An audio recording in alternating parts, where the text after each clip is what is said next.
بسم اللہ الرحمن الرحیم۔ السلام علیکم۔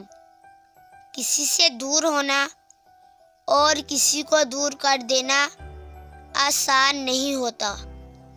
لوگ سمجھتے ہیں کہ ہم بے حس ہو گئے ہیں، لیکن بہتری کے لیے راستے الگ کرنا پڑتے ہیں۔ اینٹ کا اینٹ سے ربط ختم ہو جائے تو دیواریں اپنے ہی بوجھ سے گرنا شروع ہو جاتی ہیں۔ الفاظ کا چناؤ سوچ سمجھ کر کریں۔ آپ کے الفاظ آپ کی تربیت، خاندان اور آپ کے مزاج کا پتہ دیتے ہیں۔ بے لگام الفاظ بے لگام جانور کی مانند ہوتے ہیں، کبھی سجدے کبھی آنسو، ہزاروں کوششیں، لیکن جو حق میں نہیں بہتر وہ رونے سے نہیں ملتا۔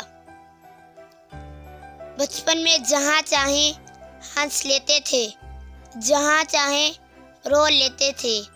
اب ہنسنے کے لیے تمیز چاہیے اور رونے کے لیے تنہائی۔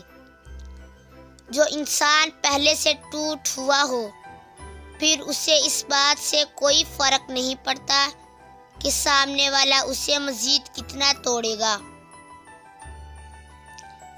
مدد کرنا ایک بہت مہنگا تحفہ ہے، اس لیے سب سے اس کی توقع نہیں رکھنی چاہیے، کیونکہ بہت کم لوگ دل کے امیر ہوتے ہیں۔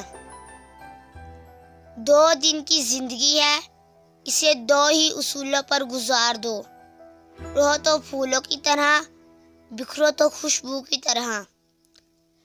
محبت نے دوستی سے پوچھا، میرے ہوتے ہوئے تمہارا کیا کام؟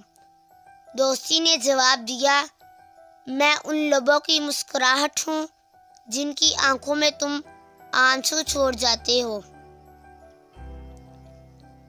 کبھی انسان کا ذرا سا دل دکھا لینا، کسی جانور کو اذیت دے لینا، یہ سچا ہے، بہت معمولی سا لگتا ہے، مگر بعض دفعہ زندگی میں انسان مشکل میں ہوتا ہے اور اس کو سمجھ نہیں آتی کہ اس نے ایسا کیا کیا ہے جس کی سزا اسے یوں مل رہی ہے، لیکن آہا واحد آہا پوری زندگی اجاڑ کر رکھ دیتی ہیں۔ عشق اور عقل 3 حرفی الفاظ ہیں، دونوں کی عین ایک طرح سے آدھی لکھی جاتی ہے۔ اتنی مماثلت کے باوجود یہ دونوں ایک جگہ پر ایک ساتھ کبھی بھی نہیں رہتے۔ جہاں عشق ہے وہاں سب سے پہلے عقل رخصت ہوتی ہے، یا عشق کرو یا عقل۔ ہم وہ سارے کام پہلے کر لینا چاہتے ہیں جو ہمارے نفس کو پسند ہیں، اور وہ سارے کام زندگی کے آخری حصے کے لیے رکھ چھوڑتے ہیں جو اللہ کو پسند ہیں۔